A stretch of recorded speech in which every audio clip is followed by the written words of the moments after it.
Bismillahirrahmanirrahim. Alhamdulillah, salatu wassalamu ala Rasulillah. Nabiyyina Muhammad ibn Abdullah wa ala alihi wa sahbihi ajma'in wa ba'd. Sambungnya perbincangan kita dalam bab rukun sembahyang. Rukun yang kelima iaitulah rukuk. Rukuk dari segi syarak. Apa makna rukuk? Ialah seorang yang bersembahyang membongkokkan badannya dengan kadar kedua-dua tapak tangannya sampai di kedua-dua lututnya. Ini adalah sekurang-kurang ukuran rukuk. Manakala yang paling sempurna ialah dia membongkokkan badannya sehingga belakangnya sama rata dalam keadaan menghala ke hadapan. Mana rukuk ni kalau kita turun sikit, tangan sampai ke lutut tu kira boleh dah. Tapi yang sempurnanya nak rukuk ni, biar belakang kita ni sama. Manakala letak air atas belakang tu tak balik. Itu ukuran senar rukuk. Nak sama duduk kita. Dalil, mana dalil rukuk ni? Setiap perbuatan dalam salat ni ada dalil dia. Dalilnya, A'udzubillahi minasyaitanirrajim. Ya ayyuhalladzina amanu ruk'u wasjudu. Maksudnya, wahai orang yang beriman, rukuk dan sujudlah kamu. Mana dalam ayat ni dua ada. Yang pertama rukuk, yang kedua sujud. Pakai satu ayat, dua rukuk. Perintah Rasulullah sallallahu alaihi wasallam kepada sahabat yang diajar sembahyang. Ingat dah kita cerita soal sahabat yang mari salat dalam keadaan rukuk kapah, tak ada tumakninah, Nabi suruh baca balik. Nabi kata, "Sumarka hatta tatma'inna raki'an." Kemudian rukuklah kamu sehingga kamu rukuk dalam keadaan yang tenang. Tatma'inna, itu mana tumakninah, itu mana tenang. Jangan rukuk. Rukuk, biar betul-betul belakang kita sama. Banyak lagi hadis-hadis sahih yang meriwayatkan tentang perbuatan rukuk Rasulullah sallallahu alaihi wasallam. Yang pentingnya, rukuk ni rukun. Dalil dianya ayat Quran dan beberapa hadis Nabi sallallahu alaihi wasallam. Mana jelas kepada kita tentang fardu rukuk.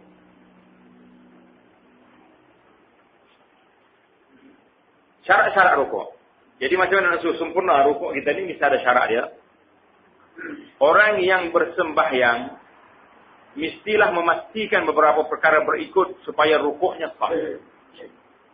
Yang pertama, berada dalam keadaan membongkok dengan kadar sebagaimana yang telah disebutkan, iaitu tapak tangan sampai ke lututnya. Ini untuk orang tangan biasa lah ni. Biasanya kalau orang normal, ukuran saiz tangan itu kena boleh.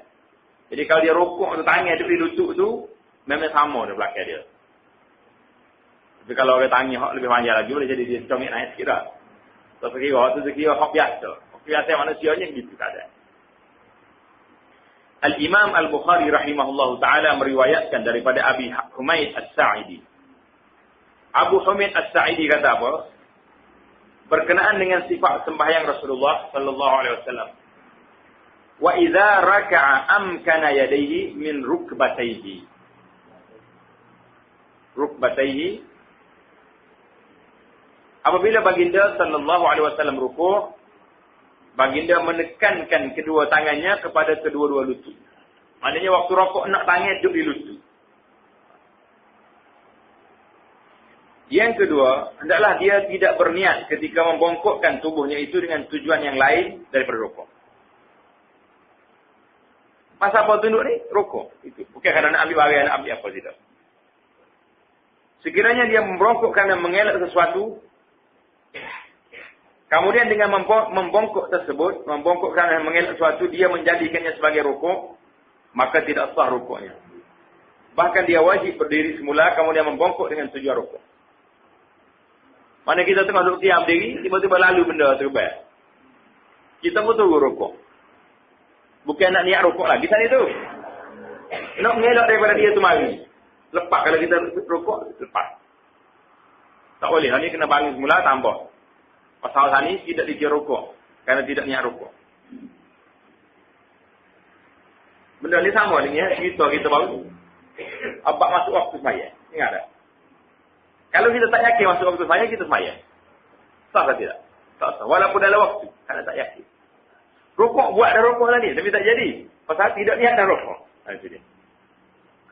Yang ketiga, tuma'nina. Apa makna tuma'nina? Kalau orang tanya kita, tak ada tuma'nina. Maya tak ada tuma'nina. Apa makna tuma'nina? Ialah berada dalam keadaan tetap, tenang. Tuma'nina makna tenang. Duduk tegak. Bau naik pula. Mana tuma'nina? Tetap tenang ketika rukuk, sekadar mengucap satu tasbih. Subhanallah. Paling kuat subhanallah. Itu dia panggil qadar yang paling singkat dari sudut rukuknya. Nak sekadar subhanallah. Ini adalah sekurang-kurang tuma'nina. Maknanya paling kurang tuma'nina yang kita kena ada. Yang kita kena buatnya setakat itu. Dalilnya ialah sebagaimana yang disebutkan oleh Rasulullah sallallahu alaihi wasallam dalam hadis yang lain, sehingga kamu berada dalam keadaan tetap tenang ketika rukuk. Tadilah hadis yang dicerita tadi. Imam Ahmad At-Tabarani lain-lain tu. Kalau patut dia berqomah, lepas pada Imam Ahmad. Qomah itu At-Tabarani. Jangan kata Imam Ahmad At-Tabarani, jangan. Imam Ahmad Ibn Hanbal.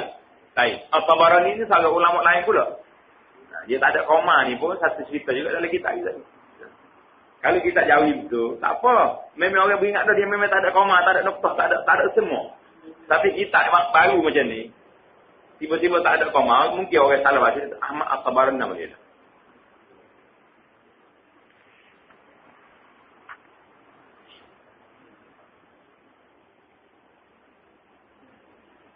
Imam Ahmad At-Tabarani dan lain-lainnya, lain-lain ulama meriwayatkan dengan sanad yang sahih.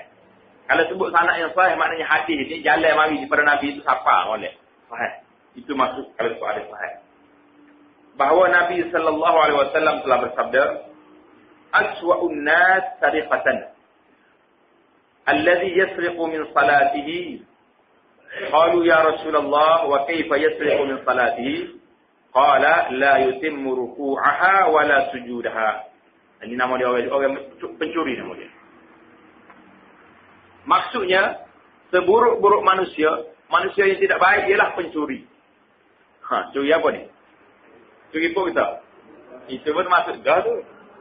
Curi pok kita, curi meski buruk dah ni. Habis ni kopok habis. Ada benda. Nuduh tangga orang nyakak habis. Dulu dua-dua orang pagi dah. Pencuri yang mencuri daripada sembahyangnya. Jadi kalau siapa dia, ada juga orang curi sembahyang. Jadi kita jangan jadi pencuri. Hak curi lain, hambat polis. Hak dia curi ni macam mana? Ada polis hambat ni. Tapi kita hambat di malaikat. Ini bahaya lagi. Para sahabat bertanya, wahai Rasulullah, bagaimana dia mencuri daripada sembahyangnya? Mana sahabat cakap, kalau sahabat tanya pun, curi sembahyang. Macam mana? Oh, itu orang tanya.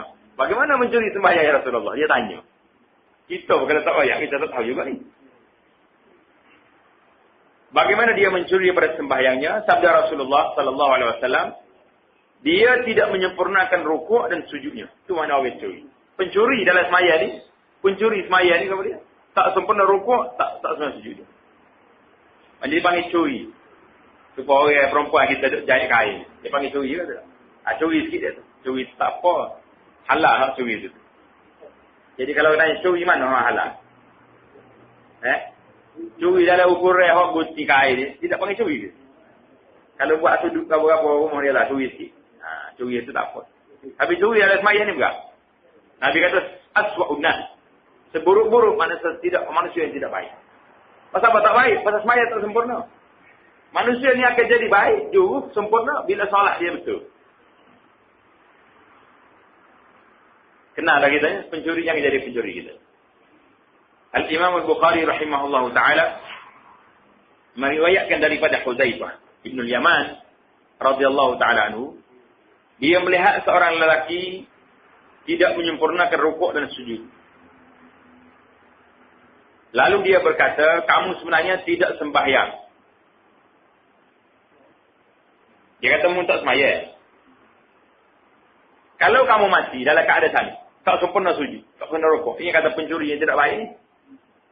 Nasaya kamu mati bukan di atas fitrah yang Allah Ta'ala telah jadikan Nabi Muhammad sallallahu alaihi wasallam di atas fitrah tersebut. Mana mu kalau mati dalam keadaan ini walaupun mu salat, tapi mati tidak di atas landasan ajaran Nabi Muhammad sallallahu alaihi wasallam. Mana berat. Tu orang sembahyang dah, tapi kalau tak kena cara. Kalau itulah kita ni bila sebut Islam, ya, kata saya Islam dia tak kira apa buat apa. Lah. Islam tak semesti dia betul lagi, selamat lagi. Tapi Islam yang ikut peraturan yang dibuat oleh Nabi, barulah kita diiktiraf, diakui. Maksud kata-kata ini ialah kamu tidak menunaikan sembahyang sebagaimana dituntut, dan sekiranya kamu didatangi maut dalam keadaan tersebut, bermakna kamu berada di atas jalan yang lain daripada apa yang dibawa oleh Nabi kita Muhammad yang dibawa oleh Rasulullah sallallahu alaihi wasallam. Mana jalan lain ni sembahyang cara orang lain, bukan cara Nabi. Kata-kata Huzaifah ini bukanlah bermaksud lelaki itu telah terkeluar daripada Islam. Tidak. Maksudnya, tidak sempurna. Amalan itu tidak sempurna. Bukan mana dia kafir. Kita jangan salah juga. Degah selalu.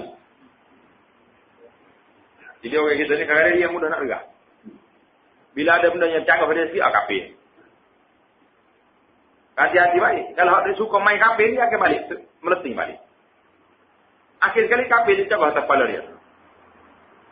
Nah, itu dia panggil jangan mudah. Jadi kita bila belajar hadis-hadis yang menunjukkan tentang perkara azab, perkara janji-janji seksa, jangan kita pergi pasal satu kali. Ambil hadis ni tak atas kepala dia ni. Tak boleh. Kita boleh bagi tahu sifat raja ni, ini balasan. Tapi jangan kita tunjuk orang itu. Kita tak tahu boleh jadi dia dalam keadaan jahil, dalam keadaan dia tidak tahu, ada kesamaran. Mana tak boleh nak pasal atas orang. Sifat macam ni. Nak orang nak tak boleh nak pasal. Tak boleh nak tok atas kepala orang. Manakala rukuk yang paling sempurna ialah dengan cara menyamakan belakang. Nanti cara naknya kita nak. Menyamakan belakang dengan tengkuknya dalam keadaan mendatar lurus dan tidak membengkok. Biar kepala dengan belakang dia sama. Akak. Tengok kala sebahagian kita ni. Belakang rendah dah, molek dah. Kepala tunggu pula. Ataupun kepala lebih sikit. Jadi kena balik rumah ni buat latihan. Ambil kayu stok situ. Ukur baik-baik, duduk belakang. Lagu mana? Nak naik setakat mana? Ya kena. Serta menegakkan kedua-dua betisnya. Sambil memegang kedua-dua lutut dengan kedua-dua tangannya. Dalam keadaan membuka jari buka. Dan terus dalam keadaan demikian. Sambil mengucapkan Subhana Rabbiyal Azim sebanyak 3 kali. Maknanya tangan jari ni jari apa buka. Data lutut tu biar tangan buka lagi. Imam Muslim dan lainnya meriwayatkan daripada Huzaifah bahawa dia berkata, aku telah bersembahyang bersama-sama dengan Nabi sallallahu alaihi wasallam pada suatu malam. Dalam hadis tersebut dinyatakan kemudian baginda sallallahu alaihi wasallam rukuk dan mula membaca Subhana Rabbiyal Azim dalam rukuknya. Kemudian baginda sujud dan membaca Subhana Rabbiyal A'la. Al-Imam At-Tirmizi, Abu Daud dan lainnya meriwayatkan daripada Abdullah bin Mas'ud radhiyallahu taala. Kemudian berkata Rasulullah sallallahu alaihi wasallam bersabda, "Idza raka'a ahadukum faqala fi ruku'ihi Subhana Rabbiyal Azim 3 marrat, faqad tamma ruku'uhu wa dzalika adnahu." Apabila seorang kamu rukuk, lalu membaca dalam rukuknya Subhana Rabbiyal Azim sebanyak 3 kali, maka telah sempurnalah rukuknya, dan yang demikian itu adalah sekurang-kurangnya. Yang sekurang-kurang sempurnanya, baca Subhana Rabbiyal Azim, Subhana Rabbiyal Azim, Subhana Rabbiyal Azim. Disebut dalam hadis Abu Hamid yang lalu, kemudian baginda sallallahu alaihi wasallam menurunkan belakangnya, yakni menurun dan membengkokkannya ke lantai. Lepas itu dia turun.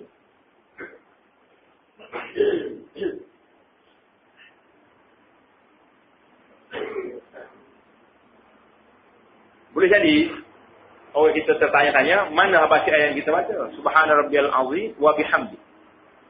Kita ada tambah wa bihamdi, itu riwayat lain. Riwayat lain yang sahih juga, Subhana Rabbiyal Azim wa bihamdi. Mana 2 bacaan ada sini. Sama ada kita baca Subhana Rabbiyal A'la, Subhana Rabbiyal Azim saja, atau kita tambah lagi Subhana Rabbiyal Azim wa bihamdi, dua-dua riwayat ini waris kepada Nabi, dan boleh kita baca dua-dua. Tidak jadi kesalahan. Mana kalau kita tengok dari buku, kenapa ni? Terjatuh ke? Tidak jatuh. Memang tambah itu riwayat lain, tapi ulama-ulama hadis kata boleh diterima. Maknanya sahih. Jadi itu dipanggil cara belajar. Dari sudut hadisnya, dua-dua boleh pakai. Jadi kalau nak baca Subhana Rabbiyal Azim saja, tak apa. Subhana Rabbiyal Azim wa bihamdi pun boleh. Jadi lagi banyak baca ayat itu, pahala lagi. Kuat. Rukuk yang keenam, i'tidal selepas rukuk. Apa makna i'tidal? I'tidal ialah berdiri yang memisahkan antara rukuk dan sujud. Lepas kita rukuk, kita bangun. Sami Allahu liman hamidah, diri itu nama dia i'tidal. I'tidal ni duduk mana? Di antara rukuk dengan sujud. Dalilnya, Imam Muslim rahimahullah ta'ala meriwayatkan daripada Aisyah radhiyallahu ta'ala anha bahawa dia telah menyebut sifat salat Rasulullah sallallahu alaihi wasallam dengan katanya, apabila Rasulullah sallallahu alaihi wasallam mengangkat kepalanya daripada rukuk, baginda tidak sujud sehinggalah baginda berdiri tegak. Bila dia rukuk, bangun diri tegak dulu, baca dulu, baru sujud. Sabda Rasulullah sallallahu alaihi wasallam kepada lelaki yang tidak sempurna sembahyangnya bertujuan mengajarnya secara yang sempurna. Tsummarfa' hatta ta'tadila qa'iman. Kemudian angkatlah kepala kamu sehingga berdiri dalam keadaan tegak. Maksudnya angkat kepala itu berdiri. Syarat-syarat i'tidal. Syarat sah i'tidal ialah yang pertama, tidak kasar selain daripada ibadah ketika bangun daripada rukuk. Maknanya asasnya niatlah dalam sembahyang. Yang kedua, hendaklah berada dalam keadaan bertumakninah. Tumakninah berhenti sebentar sekadar mengucap tasbih. Yang ketiga adalah tidak terlalu lama ketika berdiri i'tidal. Seperti lebih daripada membaca Fatihah. Ini kerana ia merupakan rukun yang pendek yang tidak harus dipanjangkan masa berdirinya. Jadi di sini timbullah persoalan sikit. Dengan kalau orang baca kunut, setakat mana boleh panjangkan dia? Adakah kunut ni setakat yang kita belajar saja? Ataupun boleh ditambah lagi? Itu mungkin akan mari dalam bab nanti. Semuanya i'tidal ni tidak lama berdiri di situ. Rukun yang ketujuh, sujud 2 kali dalam setiap rakaat. Sujud 2 kali. Maksud sujud dari segi syarak ialah sentuhan dahi orang yang sembahyang ke tempat sujud. Makna sujud ni mesti letak dahi atas tempat sujud. Dalilnya firman Allah Ta'ala, irka'u wasjudu. Ayat tadi, rukuk dan sujudlah kamu. Surah Al-Hajj ayat 77.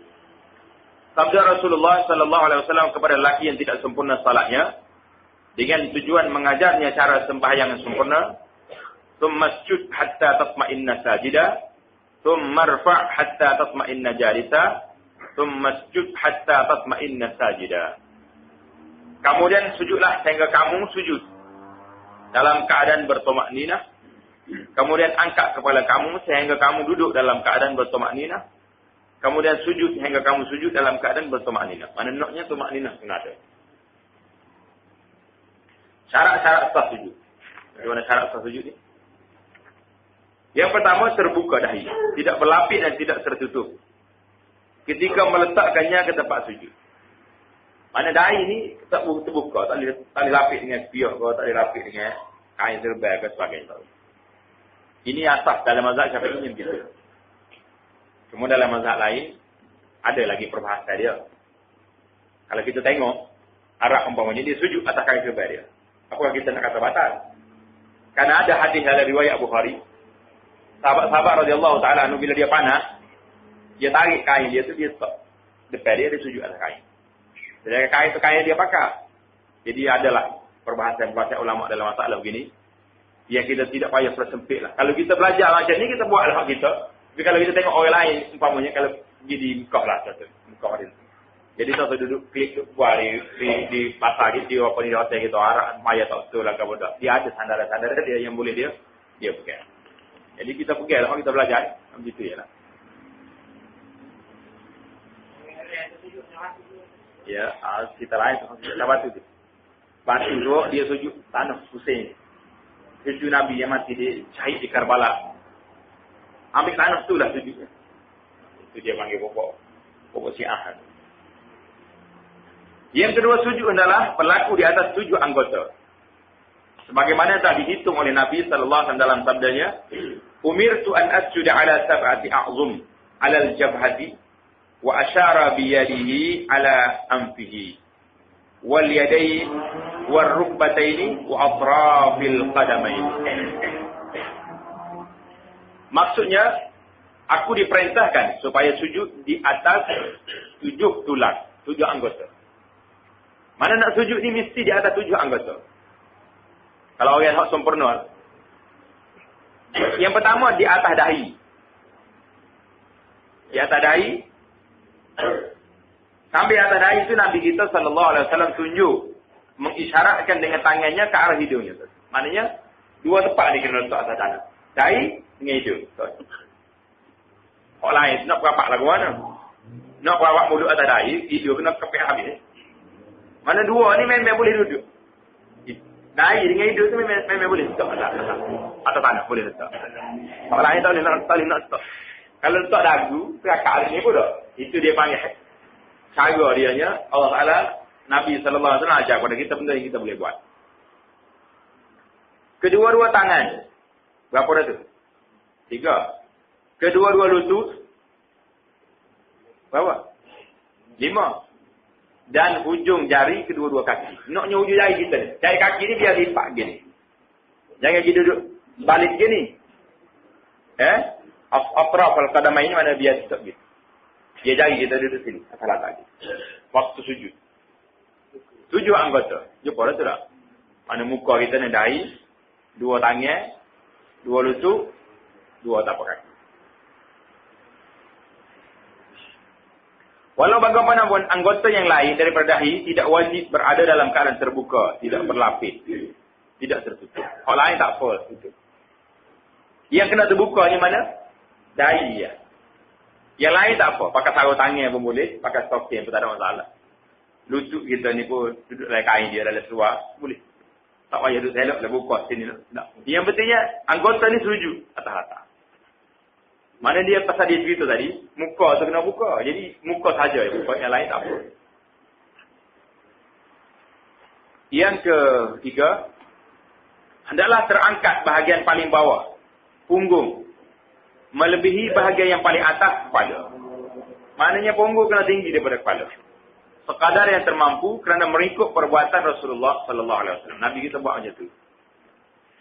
Jadi kalau kita pergi buat lebih-lebih lagi, lain yang pernah Nabi buat pula.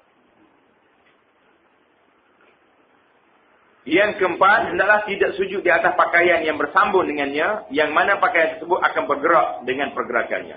Ini dalam mazhab Syafi'i. Hendaklah tidak berniat lain daripada sujud seperti takut dan seumpamanya. Yang terpapar sujud tu, takut kau kan. Nah, sujud ni kerana nak tunduk muka kita kepada Allah Subhanahu Wa Taala. Apa takut kau kan pula? Nah. Hendaklah ditekan dahi ke lantai tempat sujud dengan tekanan yang nyata. Sekiranya di tempat sujudnya, di bawah dahinya ada kapas atau seumpamanya, nasaya kapas tersebut akan tertekan dan akan nyata kesan sujud di atasnya. Maknanya nampaklah kita letak kepala tak gitu. Hendaklah berada dalam keadaan tenang, bertomak ninah ketika sujud. Sekurang-kurang kadarnya ialah sekadar mengucap tasbih. Sama juga dengan tadi. Sujud yang sempurna ialah mengucapkan takbir ketika turun untuk sujud dengan meletakkan tangan kedua-dua lutut terlebih dahulu, kemudian kedua-dua tangan, kemudian dahi dan hidung. Dalam kitab kita ni, letak apa dulu? Waktu kita turun daripada sujud, daripada rukuk nak sujud, letak kedua-dua lutut terlebih dahulu. Turun lutut dulu. Lepas tu, barulah tangan lagi. Ada juga riwayat, turun tangan dulu. Baru turun lutut. Itu macam-macam riwayat. Jadi kalau kita buat yang ni pun. Turun. Macam mana? kena tanya dulu. Tak ada masalah. Mana kena tanya dulu tu. Baru lutut mari. Mana dua riwayat tu ada. Ada setengah ulama kata hadis sahih. Yang pentingnya dua-dua riwayat ni mari. Kalau kita keuzuran, kita buat mana yang kita boleh buat. Jadi hak mana kita, jadi asasnya susunannya macam tu. Supaya kaki waktu salat. Kalau kita boleh duduk akak kaki gitu. Tapi kalau tak boleh, tak kau tarik orang ni nak sembahyang tak. Hilang khusyuk. Jadi kita buat sekadar yang boleh. Tapi kalau kita sembahyang salat seorang mungkin kita buat. Kalau kita rasa tak settle, kita boleh tukar. Tapi kalau daripada ramai, susah pula. Nak cari posisi duduk kaki tu. Supaya kat sini. Asal dia ni letak dua-dua lutut lebih dahulu, kemudian tangan. Turun lutut. Ini orang muda boleh. Hot spring. Spring kuat lagi, boleh turun. Mana sebiasa kuat, dia kena tangan dulu. Itu. Tak apalah buat yang mana tu. Kemudian kedua-dua tangan, kemudian dahi dan hidung. Kedua-dua tangan diletakkan berserta tangan dengan kepala bahu. Tangan kita ni biar sekali letak kepala bahu. Jarinya dirapatkan, tidak digenggam dan diarahkan ke arah pada kiblat. Perut diceraikan, dijauhkan dari kedua-dua paha. Dan kedua-dua siku diangkat dari lantai. Dan juga direnggangkan dari kedua-dua pinggang sambil mengucap Subhana Rabbiyal A'la. Maknanya perut kita ni jangan rapat dengan paha. Mana kena angkat. Pasal tu punggu kena angkat. Kalau tak angkat punggu, perut ni rapat dengan paha ke tidak? Waktu kita sujud. Itu tak mahu. Itu dia panggil duduk macam jaga kedai. Penjaga kedai dia duduk macam mana? Duduk gitu. Jadi duduk tu rapat pusat. Orang salat ni beza dengan kawan tu duduk. Kita kena angkat tu. Tapi kalau orang tua tak mampu, kita lain. Di mana asalnya kita kena buat bagaimana Nabi kita sallallahu alaihi wasallam buat. Tidak digenggam dan diarahkan ke arah kiblat. Perutnya diceraikan, dijauhkan daripada kedua-dua paha dan kedua-dua siku diangkat dari lantai. Jangan duduk dilepas siku atas lantai. Supoh tadi lah. Supoh jaga kedai. Akak. Dan juga direnggangkan dari kedua-dua pinggang. Jangan duduk sini, pinggang gitu. Tengoklah, kalau kita sembahyang seorang boleh luar lagi. Kalau dah ramai ada jemaah ni, tutuplah sikit, cakap mana yang boleh buat. Nanti duduk seorang pun nak buka sayap juga. Duduk ramai buka sayap juga, jadi ada masalah lagi. Mana kita kena tengok kan. Jadi asasnya kena buka. Sambil mengucapkan dalam rukuk dalam sujud kita ni, Subhana Rabbiyal A'la. Subhana Rabbiyal A'la.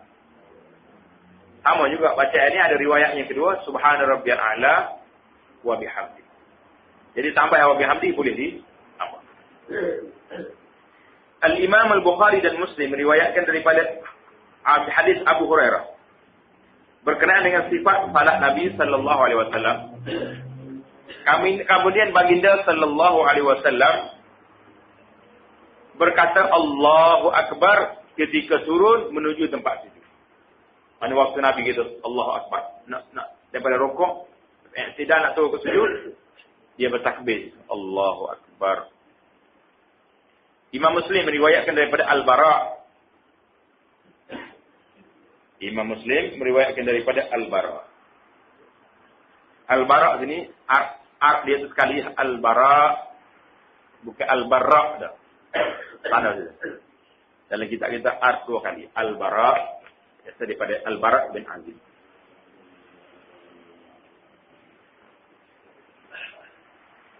Bahawa dia berkata Rasulullah sallallahu alaihi wasallam bersabda, "Idza sajadta fadha' kaffaika warfa' mirfaqaika."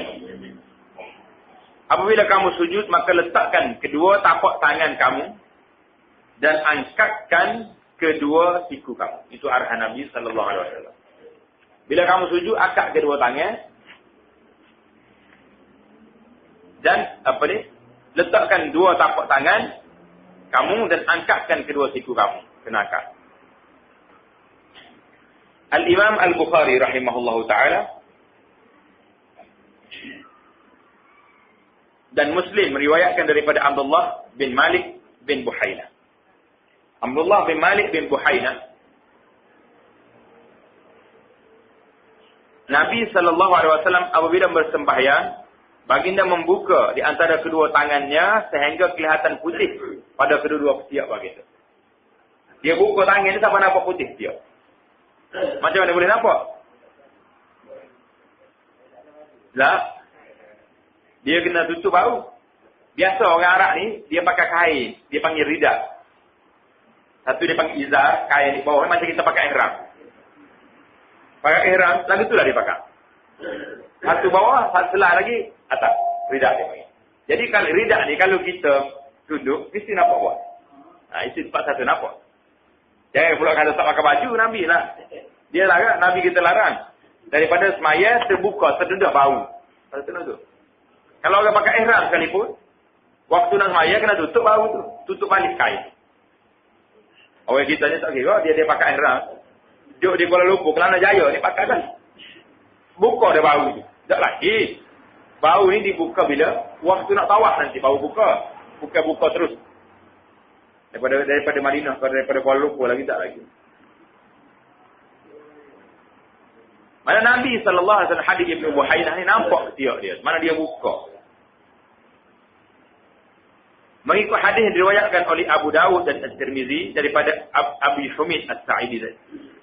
Nabi SAW menjauhkan, merenggangkan kedua tangannya daripada kedua-dua pinggangnya. Dan meletakkan kedua tapak tangan bersetentang dengan kedua bahunya. Tangan, dia dekat dengan bahu. Jangan hololah lepas.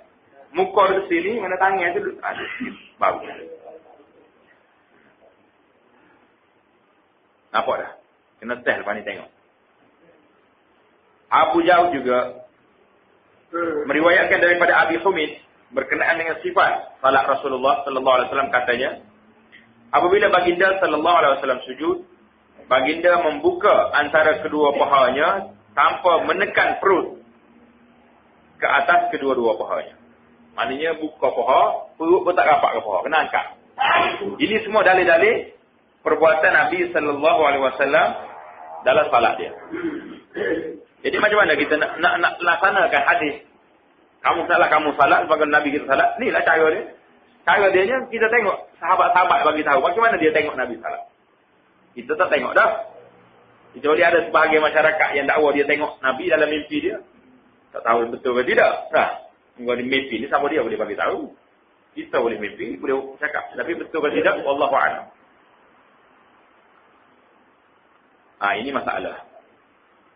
Abu Dawud, At-Tirmizi dan lain-lain meriwayatkan, apabila sujud, baginda sallallahu alaihi wasallam berkata, Subhana rabbiyal a'la. Jadi dia pakai lagi tak, dia ambil satu riwayat ni saja, Subhana rabbiyal a'la saja. Di dalam sujudnya sebanyak 3 kali. Jadi kalau kita tambah wa bihamdihi, riwayat ini pun riwayat yang diterima, boleh baca Subhana rabbiyal a'la atau Subhana rabbiyal a'la wa bihamdihi 3 kali. Maka telah sempurnalah sujudnya, dan itu adalah sekurang-kurang sujud yang paling sempurna. Mana kena nak sempurna setakat sujud. Jadi timbul persoalan hari ini, banyak orang ada tanya tentang apakah orang perempuan lain dengan orang laki-laki dalam masalahnya sujud. Dalam kitab kita di mazhab Syafi'i, perempuan berbeza dengan lelaki dalam setengah keadaan yang telah disebutkan. Orang perempuannya berbeza dalam keadaan lelaki dalam keadaan ini. Khasnya dalam waktu sujud. Dia hendaklah merapatkan setengah anggota kepada anggota yang lain ketika sujud. Jadi orang perempuan, waktu dia sujud, dia kena rapat anggota dia kepada maknanya kepit. Sujud. Mana dalil dia? Al-Baihaqi meriwayatkan bahawa Nabi SAW lalu berkata dengan 2 orang perempuan yang sedang sembahyang. Lalu baginda bersabda, "Iza sajadtuma fadumma ba'dal lahmi ila al-ardi. Fa innal mar'ata laysat fi dzalika karrajuli." Apabila kedua-dua kamu sujud, maka hendaklah dirapatkan setengah daging anggota ke lantai. Sesungguhnya perempuan dalam keadaan tersebut tidak sama dengan laki-laki. Tanda di tepi hadis ini dhaif. Hadis ini telah disebut oleh Baihaqi. Baihaqi kata hadis ini dhaif. Yang tidak boleh buat hujah dengan dia. Pasal itulah sebagai ulama lain daripada mazhab Syafi'i, dia ambil hadis umum yang Nabi SAW bagi tahu pada sahabat-sahabat dia, bila kamu salat, akaklah tangan kamu, letak tangan ke lantai, akak dua siku, dan jangan rapatkan perut dengan paha. Itu riwayat yang sahih. Riwayat Baihaqi di sini, riwayat yang tidak sahih. Tanda ni hadis ni sahih. Jadi pasal itulah sebahagian ulama, dia campur di antara hadis ni, sekiranya orang perempuan itu salat di tempat terdedah, tempat terbuka. Maya di Masjid Haram, ramai-ramai. Maya tengah padat. Maka eloklah kalau dia duduk macam dalam hadis Baihaqi ni. Walaupun baik. Sebab orang perempuan tu lebih baik tidak terdedah sangat. Mana kalau buka tu nampak sungguh sangat. Tapi walau macam mana pun, kalau dia semaya di tempat dia. Dia ada tabir dia. Atau di rumah dia seorang. Maka dia ikut perjalanan arahan asar Rasulullah sallallahu alaihi wasallam kepada orang perempuan. Kepada orang salat tadi. Supaya akad ni itu lebih utama kerana dalil dia kuat daripada hadis ni.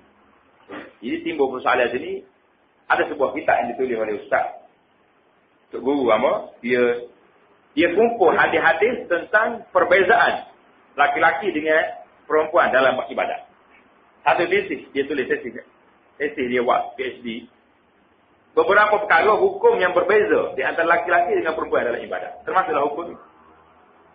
Betul ke tidak beza? Dia bawa hadis-hadis yang menunjukkan ada perbezaan, tapi hadis ini telah dikondem oleh ulama-ulama hadis, mengatakan hadis ini baik. Yang sahihnya tidak ada beza. Wallahu a'lam.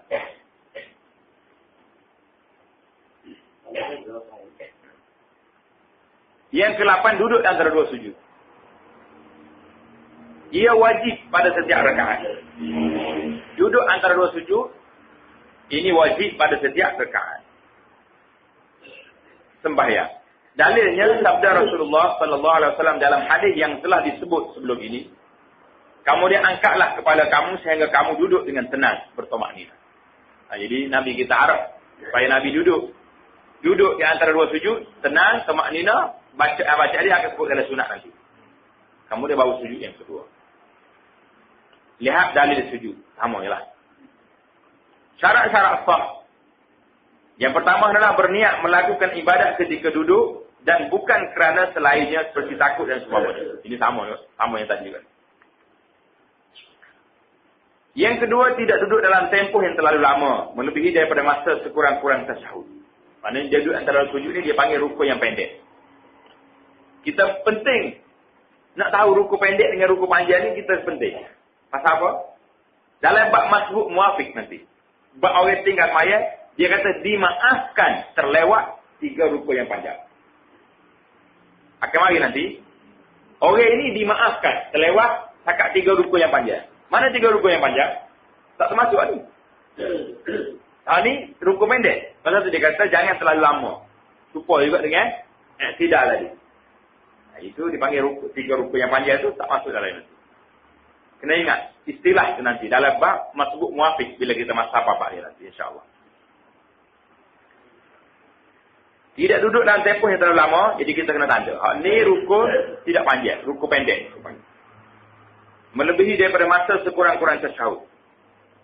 Yang ketiga, tumakninah, yang sekurang-kurang kadarnya dengan mengucap tasbih.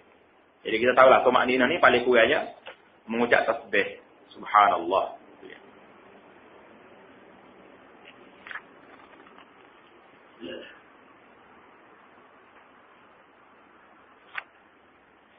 Yang ke-9, duduk akhir.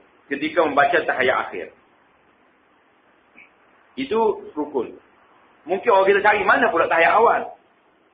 Jangan tukar. Yang kita perbincang sekarang ni, rukun. Dia akan mari lagi setengah-setengah tu, bab sunat. Tahiyat awal, sunat ke rukun. Jadi, jangan tukar tepat. Setengah ni kata lah, mau cari sini tak jumpa. Ini kita dalam bab rukun. Pasal tu, nak tahu bab kita baca tu penting. Kadang-kadang kita masuk bab lain, cari, tak senang, tak jumpa. Pasal bukan bab dia. Bab ni nak mana, kalau bahasa Arab kata bab. Bahasa Melayu kat pintu lah bab. Nak masuk pintu mana? Nak pergi beli sekut, masuk je kedai kain. Tak jumpa. Itu ibarat dia. Bab. Yang ke-9, duduk akhir, yang ini ketika membaca tasyahud akhir. Tasyahud awal nanti akan bicara dalam bab sunat. Yang dimaksudkan dengannya ialah duduk yang berlaku di akhir rakaat sembahyang yaitu akan diberi salam selepas daripadanya. Jadi itu semua perbincangan tentang rukun-rukun salat yang kita belajar pada malam ini, insya-Allah taala. Jadi kita akan sambung lagi perbincangan kita yang seterusnya dalam bab rukun yang ke-10. Jadi kalau kita lagi pun tak habis. Ya ada 25 lagi. Rukun yang ke-10 membaca tasyahud pada duduk akhir. Jadi insya-Allah taala.